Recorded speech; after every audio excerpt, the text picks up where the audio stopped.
webinar. Good morning to everyone and those back in Australia, and there are a number. Good evening to you. Welcome to the 2024 Australian Federal Budget Review. My name is Richard Basil-Jones and I'm the CEO for the Australia United Kingdom Chamber of Commerce, based here in London, in Australia House as such. The Chamber obviously runs events like this, be it webinars or in-person meetings, focused around activities or issues that relate to business that really connect UK and Australia, be it trade and investment or geopolitics. So this one obviously is of great interest to a lot of the companies here and a lot of individuals here in the United Kingdom, and understanding what the federal budget that was handed down less than 24 hours ago might mean to them. That budget that was handed down just in the last 24 hours is actually 1 week shy of Labor's second-year anniversary in government. This will be Jim Chalmers' third budget that he's handed down. And with an election coming up by May 2025, I think the question that a lot of people had in the back of their mind was, would this be an election budget? And I think an election budget, I think, is always known as having lots of gifts and treats for the voters. And so we have a couple of seasoned professionals to guide us through this process and unwrap and unpack the federal budget that was handed down. I'm going to give you their introductions now, and you'll see them on screen. We have Brody Viney, who's the Senior Economist, Group Economics at NAB. Just a quick background to Brody. Brody is a senior economist in NAB's economics team, where he works on macroeconomic forecasting, analysis of the Australian economy, and the NAB Business Survey. Prior to joining NAB in 2021, Brody worked at World Bank in Washington, DC, and at the Commonwealth Treasury. Brody will be speaking first up. The second speaker is Grant Wardell-Johnson, Global Tax Policy Leader at KPMG. Grant has more than 25 years of experience in corporate taxation and structured finance, both in Australia and internationally. He's been a partner at KPMG for 19 years of those 25 years experience in corporate tax, and associated with thought leadership, new legislation, and consultation with Treasury and the ATO on taxation matters. He also is an adjunct professor in taxation and business law at the University of New South Wales. We have genuinely two very seasoned professionals to guide us through this process. For those that have joined the call, you are on mute and no screening of your faces, but there is a Q&A button on your screen that we encourage you to use. Obviously, we'll be opening up the session for a Q&A with our specialist speakers at the end of their presentations. So without further ado, I'm going to hand over to Brody to give us the unpacking of the federal budget 2024. Yeah, thank you very much, Richard. Thanks everyone for having me. I'm just going to share my screen and get a few slides up to assist in talking through the budget for everybody. But as you said, yeah, a former Treasury alum myself. And so it is sort of, I was thinking last night, certainly it's always, there's plenty of action at budget time. It's perhaps a little bit more relaxed being on the receiving end than being in the production side, where I've worked on a few over the years. But nonetheless, a lot of interest and a lot to unpack. What I'm going to go through today is just, sort of the high level economic context for the budget, and then, work a bit through sort of what we're seeing in the fiscal policy. And I know Grant is going to have plenty to say about some of the specific policies, particularly around tax. So I'll leave some of the detail to him and look forward to getting into it in the conversation afterwards. Just to start with the sort of broader economic context, because I do think this is a critical piece when we're thinking about any budget, but it's very evident in this budget in all aspects of how it's been framed, in the decisions that have been made, that it has been made very much with quite a complex context in mind as these this budget's been put together. I think that starts with what I describe as a very complex global environment across sort of inflation, growth risks and geopolitics. So, we do know inflation has been coming down around the world, but we've seen, particularly in the US, that it's proved certainly sticky and has not continued to abate at the pace that we might have been expecting sort of 6 months ago at the beginning of this year. So inflation staying a bit higher than we expected. That's seen markets pushing back expectations for rate cuts through this year. And I think that has some flow-on implications for Australia around how we're assessing our own inflation risks and how the government's thinking about that as well. The flip side to that is the global economy is in a period of subdued growth. Probably the US is an outlier there where it's been outperforming, but most developed economies have been in a period of very slow growth as that monetary policy response to inflation has been working its way through their economies. And so that then has flow-on impact for Australia as well. And then there's, of course, the outlook for China, which we'd say is reasonably clouded. We have sort of 4.5% to 5% growth for China this year and next in our forecasts. And that is much slower than the rate of growth we saw there prior to the pandemic. So, and some risks in their property sector. So all those things flowing through, we have a period of very high commodity prices, particularly iron ore, helping the budget. We'll get into that. But that clouded outlook, particularly for China's property market, then has flow-on implications for how long that we think that might last, which is certainly not forever. And then obviously the geopolitical environment. No one needs me to go over that. It's front of mind for all of us. It's clearly been front of mind for the government as they've been framing this budget. Then on a domestic front, there is this sort of lingering domestic inflation challenge, which has this or creates this two-sided balancing act for the government around the need for restraint to try to at least not make the challenge of bringing inflation down for the RBA any more difficult, but at the same time, this pressure to provide relief to cost of living pressures for the Australian public, and finding a way through that balancing act has been a big part of the challenge for the government in this budget. And then there's those longer term issues such as housing, climate transition, some of the demographic challenges that Australia is facing, as many countries. And the government has a mandate and a need to sort of tackle and start making progress on some of those issues as well. So all of those different things in the mix for the government as they've been framing this. Just in terms of what that has looked like for the Australian economy, growth has been, we've been calling it subdued in our communications at NAB Economics over the past year or so, certainly below trend. So growth was 1.5% in 2023. That's below what we think of as a trend rate of growth for the Australian economy, more like 2.25% to 2.5%. And underpinning that has really been basically flat household consumption. So as that monetary policy shock, but also high inflation has been eroding the real purchasing power of disposable incomes, households' incomes. And so, what we've seen is that has basically eroded away the buying power of households, left them basically, neutral in terms of the contribution to growth in the economy. You can see that here in those blue bars, which sort of whittle down to nothing over the last few quarters. Offsetting that has been, really actually quite robust business investment growth, which you can see there in the red, and then also, quite strong public demand, so public sector consumption, but also investment. And we know that's, a lot of that's been coming from the States as well around some major infrastructure projects. It's really been a widespread story across the state. So that's been bolstering and offsetting some of that slow consumption and keeping Australia, clearly out of recession, but still a subdued growth environment. And then the flip side to that, the inflation challenge, where we had the Q1 CPI data come out recently. It showed core CPI running at 4.0%, still clearly well above the RBA's target. You can see here that that tradables component, which is all the things that we get from global markets, has really come down. So that's the resolution of the global supply chain issues, flowing through to prices in Australia. What's left are the non-tradables, the things where that inflation is driven by, the domestic balance of supply and demand.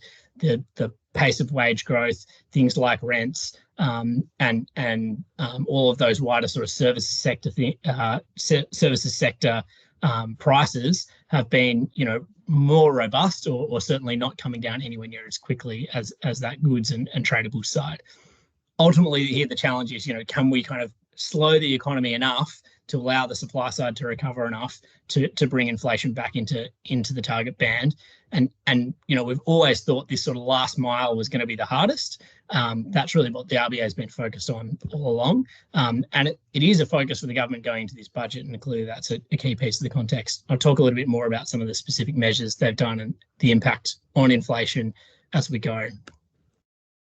But just to sort of then underline, managing these sort of macro cycles is just one of the many things that governments have to do in their budgets. They also have to provide support for vulnerable groups in the community. They have to find sustainable ways to fund essential services. And then there's a range of those long-term challenges that they need to try to make progress on over time. And so, I think I like to sort of put this framing there just to remind people that, it's easy for an economist to get up and take potshots and say government's not doing enough to tackle inflation or any particular one issue. But the challenge for governments is to find ways to address lots of different challenges and priorities at once. And they're often competing. And, we see that very much in some of the dialogue around this budget as well. So with all of that said, where have they landed? So we know, you will have read in the news, the government's expecting to deliver a second successive surplus this year of $9.3 billion, about 0.3 of GDP, a percentage point of GDP, sorry. So that's down from, the sort of $20 billion surplus that they recorded last year. Nonetheless, a sizable surplus, and then the budget projected to return back into deficit in 2024-25, and growing a larger deficit in 25-26. So that's up to 1.5% of GDP, and then a little bit of improvement through the out years of the forecast from there. I've got this chart here because I think it gives a useful way of looking at sort of how the expectations for the budget have evolved since sort of I've got May 2021, that black line there, which is sort of the first budget post the sort of initial COVID shock and the surprise of that for government forecasters. And you can see there that, we've had this sort of period where the economy has rebounded much more strongly, and the budget's been in a much better position than was initially expected for the first couple of years there. So 22, 23, and 23, 24, the current financial year. And then sort of even in this current budget, we have that kind of returning back to a deficit. As I've said, you can kind of see that that's not really way out of line with where that was sort of the budget was expected to be when we were first in that sort of initial bit of the recovery phase. So I guess it's just a bit of context that, we're kind of looking at kind of going back into deficit, but it's really the surpluses here that are the anomaly from this recovery process. So what's behind those surpluses and then that shift back into deficit? Well, here we've got payments and receipts, which are the two sides of that coin. And you can see that sort of both are playing a role here, where we've had this period of quite elevated receipts or revenue. And then you can see that red line sort of tapers away as a percentage of GDP. A large portion of what's driving that fall is the income tax cuts that have been legislated for a long time now to take effect in the coming year. So they sort of erode away a piece of that revenue base, paying back or returning some of the bracket creep that's led to that rise in receipts as a share of GDP over time.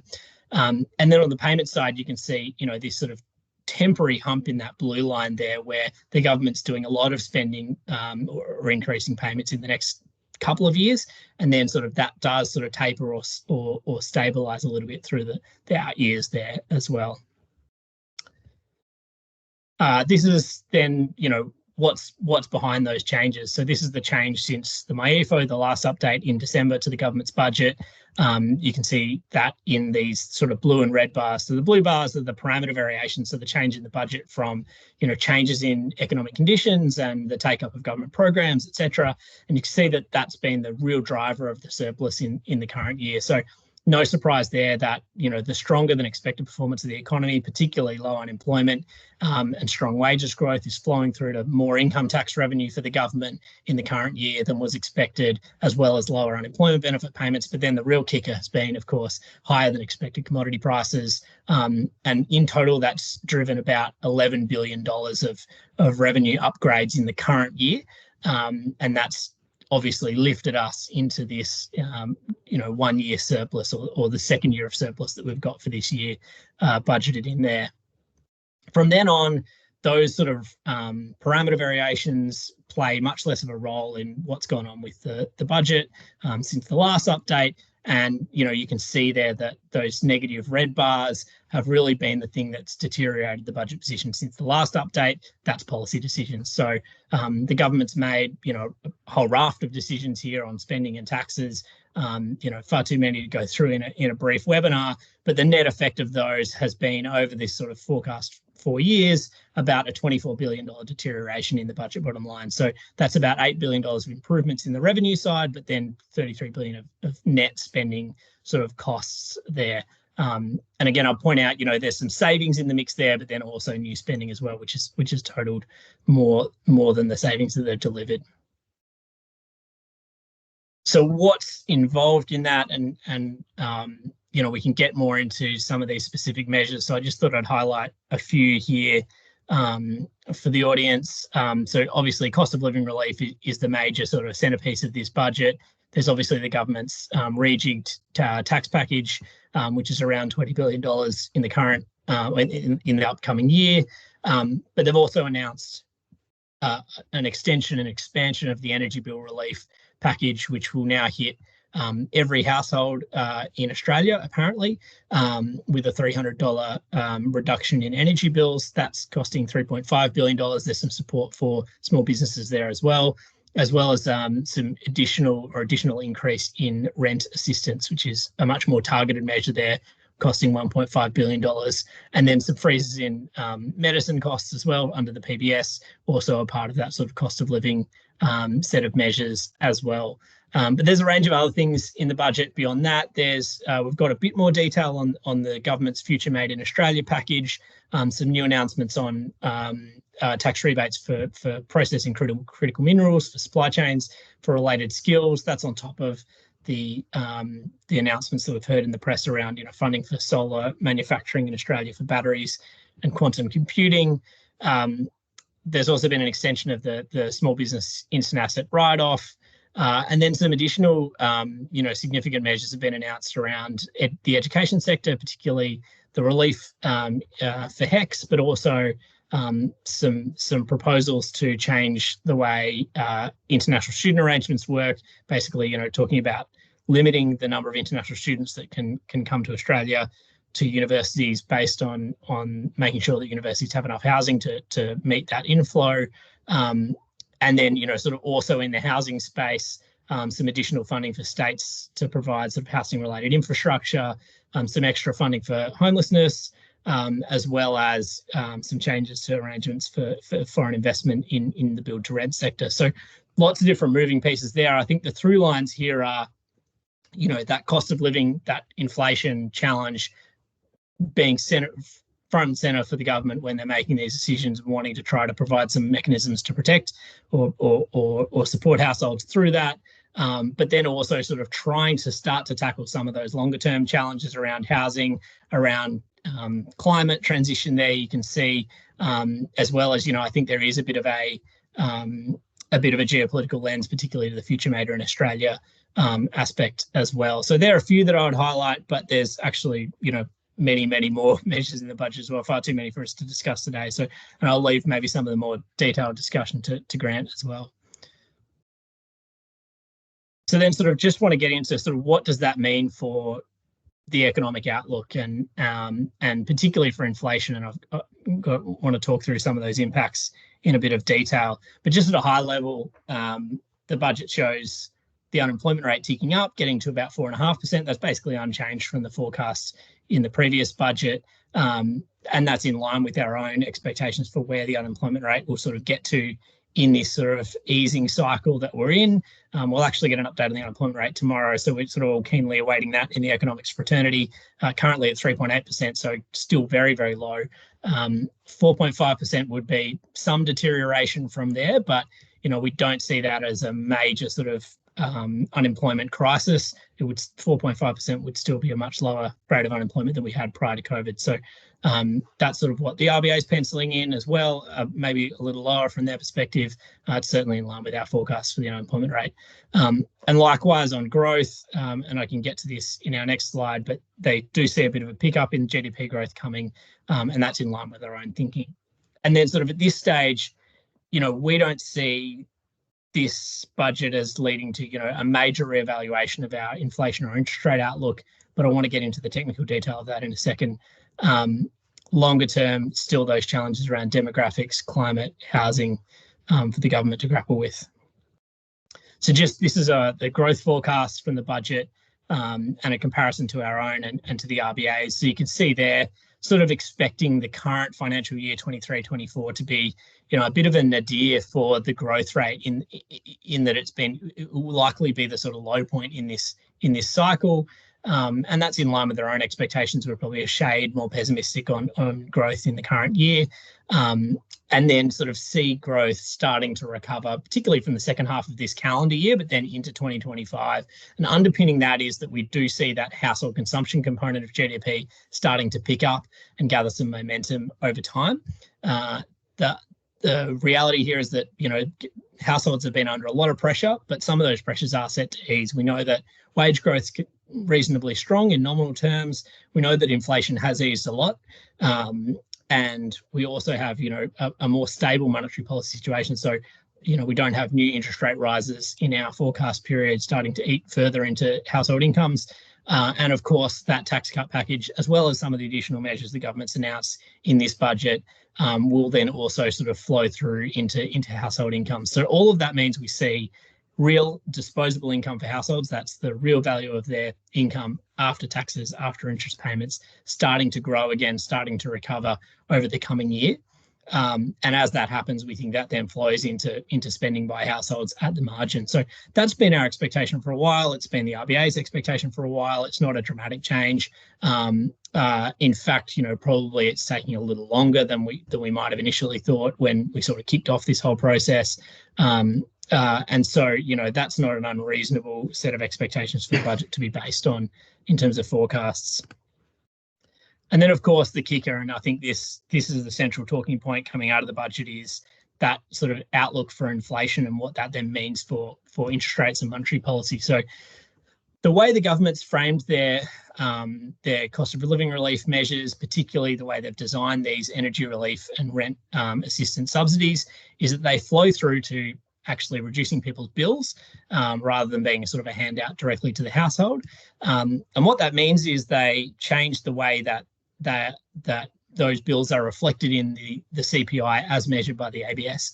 So the CPI consumer prices, the ABS is measuring the price faced by the consumer. It's not measuring the overall price paid. So to the extent there's a subsidy from the government in there, that reduces the price that consumers pay. And the government's expecting that these measures, collectively the energy bill relief and the rent assistance, will take about 0.5 of a percentage point off headline inflation in the coming year as they take effect.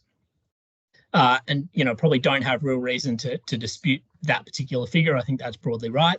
The result of that is that the inflation number in 2024-25 in the budget is a bit lower from the budget forecast from the Treasury forecast than in our forecast or the RBA's, in that they were made before those policies were announced. So they have inflation down to about 2.75% by the middle of next year, whereas in our forecasts we had something like 3%. The RBA had something like 3.2%. So that discrepancy there is the result of those policies. The corollary to that is when that energy bill relief ends, you get a payback in inflation from that subsidy coming off. And you can actually see this in the Treasury forecast as well, in that they have inflation slightly higher than our own forecasts further out into 2025-26. You can see that in that kinked profile there. I think, they're sort of not. We can get into the merits of how this policy's been designed and whether it's the right thing, but I think the key thing here is the RBA from a monetary policy perspective is more than capable of looking through the effects of a subsidy on measured CPI, and so they're going to be looking at the underlying pulse of inflation. They're going to be looking at a range of measures to determine, the balance of supply and demand in the economy when they're making decisions about monetary policy. They're not just going to be looking at, the year-ended number published by the ABS for headline inflation, and ignoring that there's a subsidy playing a role in that. So I think that's an important point. What really matters for the RBA is the overall sort of fiscal impulse of the budget, and the extent to which it's sort of adding or more expansionary than it otherwise needed to be, and how that's then playing into aggregate demand. So then just onto that. So this is from the Treasury's numbers, their estimates for what we call the structural budget balance. So these red bars here are sort of the budget once you adjust for temporary cyclical factors like high commodity prices or really, really unexpectedly low unemployment. And you can see there that, sort of that budget balance has actually been structurally reasonably neutral or reasonably flat over the last few years, but it becomes more negative, so more expansionary, if you like, in the coming year. And that really mostly reflects the bulk of that change is that large tax cut impact hitting the bottom line in the coming year. And we know that's been baked in for a while. That's been part of the RBA's expectations for a while, as well as our own. To the extent the government's made decisions to spend a little bit more money in this budget, that's probably increased that structural deficit in the coming year or two. But I think our expectation is that, or our initial assessment is that that's probably not enough to sort of substantially derail or substantially increase demand in some way that's going to derail the sort of inflation moderation that we're expecting. And so, we're not seeing this as something that's going to, substantially delay, the possibility of rate cuts. That's really going to be determined by the more fundamental or broader performance of the economy. A couple of $1 billion is a pretty small drop in that ocean in terms of aggregate demand overall. There's a lot of different factors at play, of course. Probably I would say if you were designing the tax cuts from scratch right now, you probably wouldn't have put a $20 billion tax cut in the middle of this year if you were trying to fight inflation, but that was to some extent baked in already when the government came to office. And I think that's probably a reality that we have to grapple with, and has been baked into the sort of expectations of the RBA as well going in. I'm going to wrap up in just a second and hand over Grant and Richard, but I just say there's still these sort of long-term pressures on the budget, particularly around health and aged care, also the NDIS and defence. And you can see these all sort of align back to those longer-term issues at the start around geopolitics, around ageing, around how we deliver services and meet the needs of the public. And, the government hasn't probably made, material inroads into these issues yet.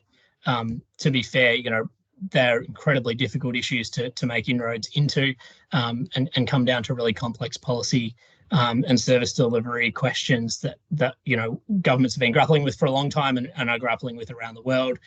Interest payments also obviously making a appearance there as a really fast-growing area of the budget.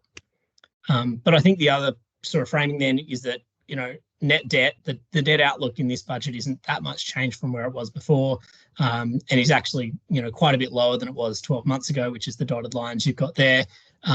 We have the Treasury sees that net debt stabilising at sort of in that sort of 20% of GDP range, and then tapering down over time as those structural deficits close. And it's worth pointing out, Australia's net debt is very low, and this is across all governments. In Australia, our total net debt is quite low by international standards. So these structural challenges are real, and they are ones that the government needs to be on top of and trying to address.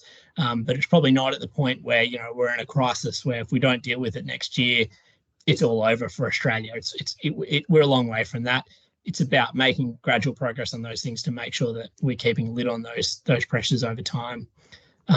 With that, I might just wrap up. The link there, business.nab.com.au, is where all of our research gets published. If you'd like to read some of it, you can also listen to the Morning Call podcast, which is produced by our markets colleagues every morning to hear the latest. And I'll stop there and hand back over to Richard. Thanks so much. Thanks, Brody. There's a lot to consume there, and the big picture view is incredibly helpful. And I must admit that balancing act that you just described is one that's really tough for governments. And it's almost, the comparison is corporates as well, where you're trying to deliver on short-term needs by maybe the shareholders or the public markets, but still setting the course for the next 3 to 5 years. It's a tough balancing act. And normally no one thanks you in the process, I might add, whether you're in corporate or in government. Nothing terribly much changes there. We're going to hand over now to our second speaker, Grant. So I'll let you get underway and we'll come back. And I'll just encourage everyone, if you have any questions, please use the Q&A button. We'd love to hear some questions to our special speakers. Thanks very much, Richard. I have just 2 slides in relation to specific items in relation to the budget, but I wanted to talk about budgets generally in advance of that. And the first thing is that each budget has a narrative, and in this budget, you've got a dual narrative, cost of living and the future, if you like, which has this made in Australia tone to it as well. Even the tax cuts have been framed in terms of a cost of living response.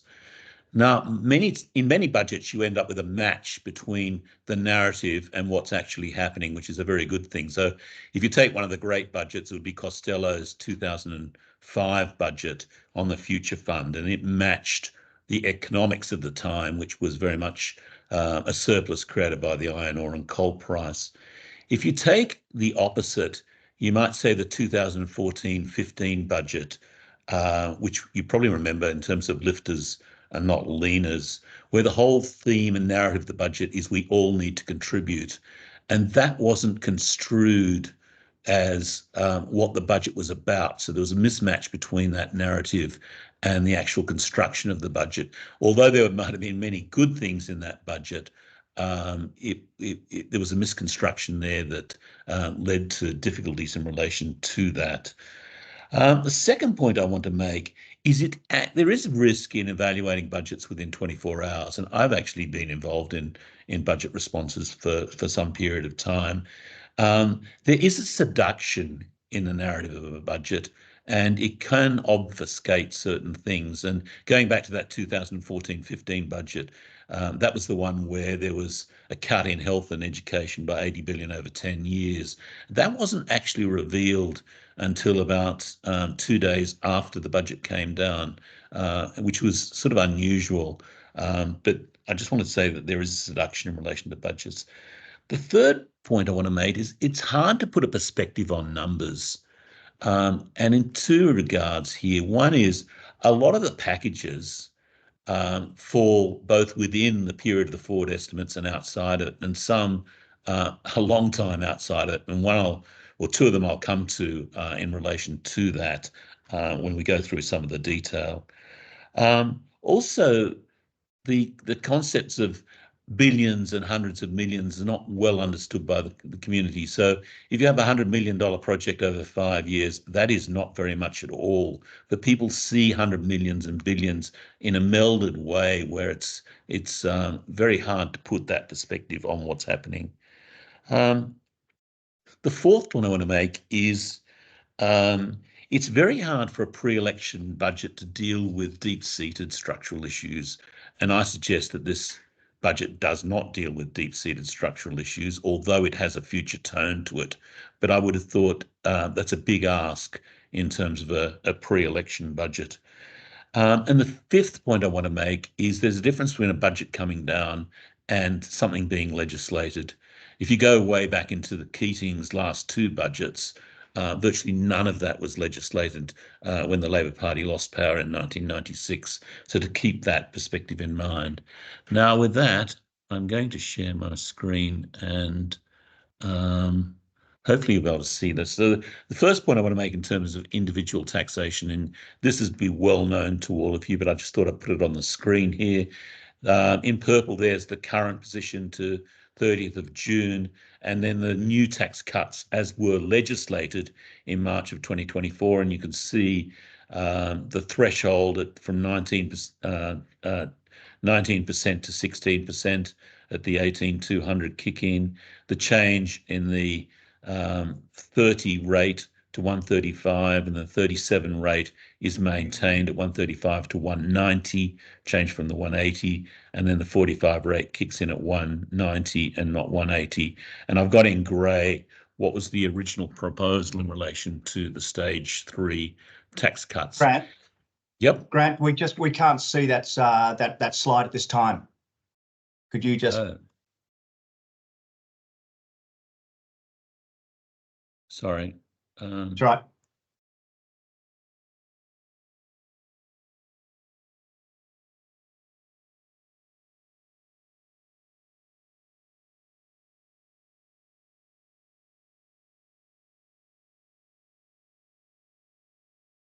We can now. Yeah, okay, yeah. If you can go onto full screen presentation mode, that's perfect. Thank you. There we go.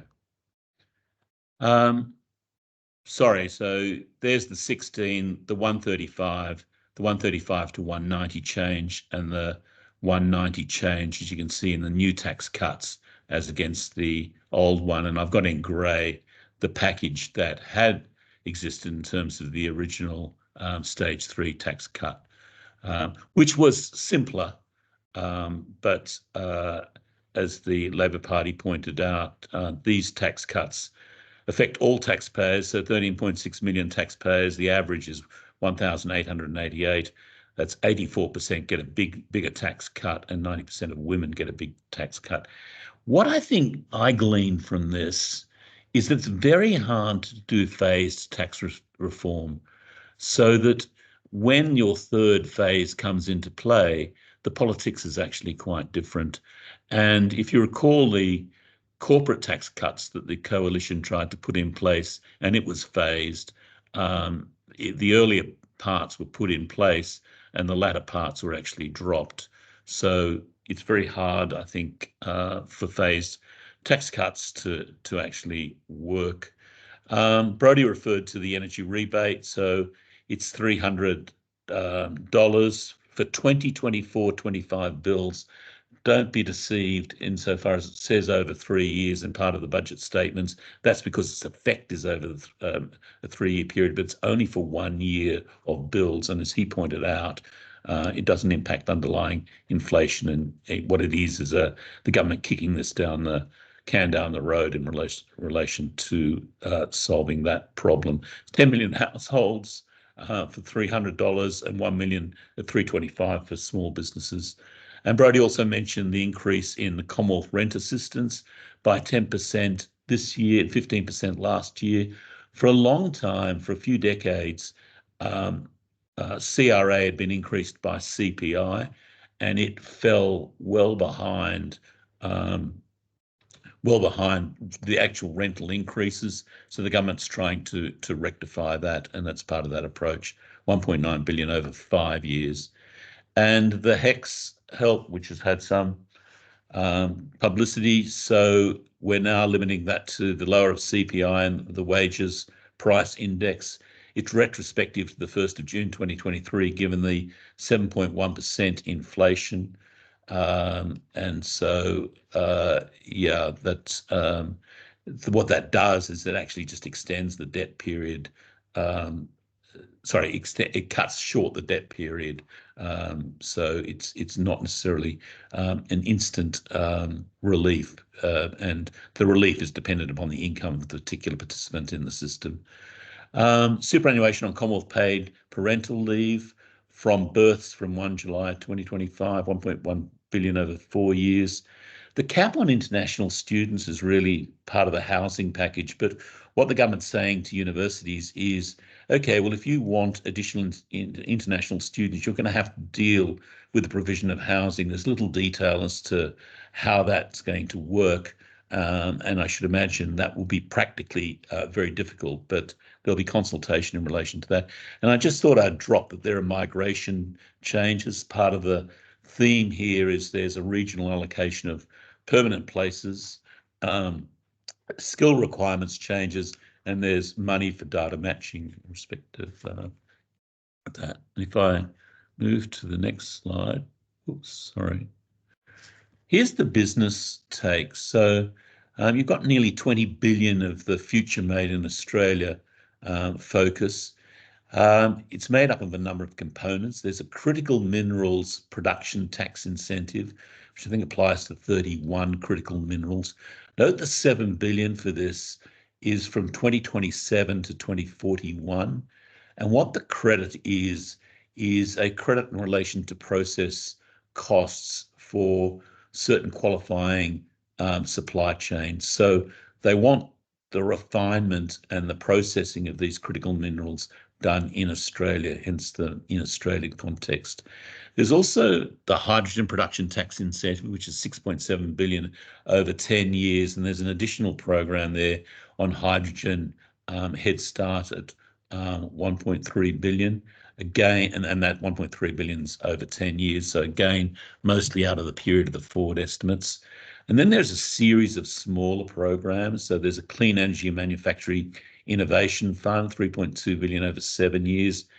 A solar sunshot and battery breakthrough set of programs of 1.4 billion over 11 years. The concern there is, are we subsidising solar and battery in a way that is beneficial for the productivity in our society when we might be able to get cheaper products from overseas? Or are we actually building up an Australian industry appropriately? And Daniela Wood, who's the new Productivity Commissioner, has highlighted that we don't want industries that are not productive in relation to that. And it's not to suggest that she was condemning the program as such, but raised those concerns. Support for clean investments and a Future Made in Australia Innovation Fund there you can see. And there's a green hydrogen support package, which is to be released, but they're fairly small numbers in relation to that in the forward estimates. I just mentioned the abolition of 457 nuisance tariffs on a wide range of goods, which do include fridges and toothpaste and a number of other goods. That's 41 million over 5 years. There's a foreign resident CGT regime expansion on asset types, testing and certain notifications. So we have a foreign resident CGT regime which applies to taxable Australian property, which is largely real estate or something akin to real estate. What they're trying to do is bring our regime more into line with the OECD. The testing period moves from a 12-month from a single point in time to a 12-month testing period. There are certain notifications so that the ATO has a chance to capture funds if it needs to, and an expansion of asset types. Now, there's fairly wide definition of asset types. So by that I mean options over something, indirect shareholdings, etc. And there's no guidance in the in the budget releases as to how they're going to do that. But I think there'll be consultation in relation to that process. Extend the instant asset write-off for small businesses, which is always well, that's a good measure in the budget because over the longer term, it doesn't reduce. It's a timing difference. It doesn't reduce deficits over time. Brody mentioned this, but there's a new national agreement on housing, affordable and social housing. There's an additional 1.9 billion in concessional finance, and I just thought I'd mention the construction workers there. 90 million over 3 years to try and relieve the pressure on the construction industry in terms of lack of skills in relation to what's required to be done. So overall, if I step back from this, I think it's a steady as you goes budget. I think there are a few things that are being kicked down the road. There are not major reforms in terms of the structure of the budget, but it's very hard to see that in a pre-election environment. So back to you there, Richard.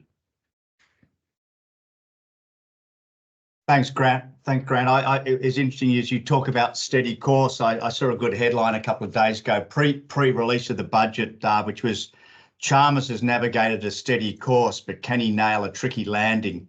I think it, and I think it sort of took into account that headline, basically what Brody you raised, which is some of the geopolitical challenges, the crosswinds, as they were described as, that are shaping a lot of nations' economies and budgets going forward. And these are tricky times. There's no question about it, particularly here in the Chamber of Commerce in the United Kingdom.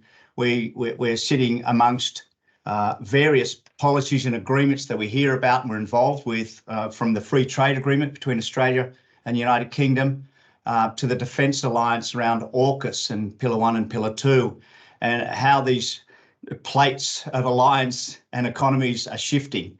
And it's a really interesting time that the world's going through right now. The question and answers is, I think you probably covered everything because we don't have any, but I've got one that I wanted to ask, and I guess it's one that I hear about a lot when I'm sitting here in London, when we talk to people either back home or we talk to fellow Australians here in the London or UK market. It's around the rental and housing affordability issue, and this is a tough one. And I almost say this is almost like the UK's equivalent to NHS. How are we going to fix NHS? That is the perennial question. And the one for Australia that seems to be top of mind for the last number of years is how we are going to get through this rental and housing challenge for particularly the younger generation, but it's not just younger generations. It seems to be for all demographics now.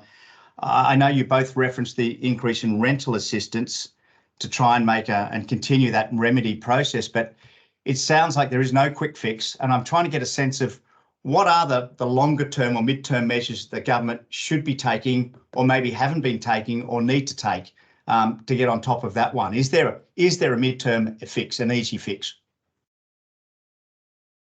Do you want me to have a go, Brody, or do you want to have a go first? Feel free to give it your best shot, Grant. If you can solve that in the next minute, I'll be thrilled. Okay. Part of the problem with housing is that you need the cooperation of the states, and I think the federal government has realised that. And so the new national agreement on housing is joint funding between the states and the federal government. It's only 400 million over 5 years, which is not a huge amount. I think a lot of the problem is in relation to supply constraints, and they're regulatory in nature rather than something that can be solved by a federal budget. I do think the federal government has focused on the lower end of the market. So the Commonwealth Rent Assistance, there's an economic argument, and Brody might want to comment on this, as to whether just increasing the rental assistance makes a difference to whether it just pushes the problem up the chain, or whether it has a deep-seated structural issue in relation to that. I do note that the government's put in 1.9 billion in additional concessional finance for affordable and social housing, and I think that's definitely needed. But yeah, I think my view is the federal government's doing the right thing in trying to get cooperation with the states in relation to this, and you just need both parties involved, and it's a really hard thing to solve. I don't think it's solved by dealing with negative gearing per se, although negative gearing as an issue is contentious, but some people believe it makes it worse and others don't. But it's certainly a bigger problem than just a tax problem. Yeah. I mean, I think I broadly agree. We've been thinking about this, and that we're sort of in a bit of a perfect storm for housing affordability at the moment, where we've got some cyclical or sort of short-term factors that have we're in an unusual period where rates have gone up and house prices have gone up, right? That in and of itself is very unusual, and part of what's behind that is that we have this sort of cyclical or temporary factors that are making the housing market extremely tight in Australia. That is, we've had coming out of COVID, a supply side problem around labour availability and materials availability that's meant, we haven't even been able to build the houses that have been approved to be built. Do we have a backlog of housing construction work to be done? On top of that, we have, this population rebound that's going on in Australia, which is, particularly been acute for the rental market. But that has a flow-on impact to the owner-occupied and the investor market because to house prices, because at the margin, someone who no longer wants to face, an elevated rental price makes the decision to get in as a buyer. And then you also have now, the flow-on effect from higher rates, which from a pipeline perspective means that, the number of new builds that have been approved or that people are looking to do has declined, right? So we're sort of expecting that as the current pipeline of work, which is very elevated, gets worked through, you're then going to have like a period where there's less work in that pipeline because of higher rates. So all of that's kind of a supply and a demand. They're like sort of temporary but acute factors that are driving that supply and demand imbalance. And then, as Grant points out, underlying that, we have sort of a more fundamental long-run structural set of supply and demand imbalances that, have existed for a long time. So I think some of those temporary factors will sort of ease over time, doing things like, trying to find ways to get more people into the construction workforce.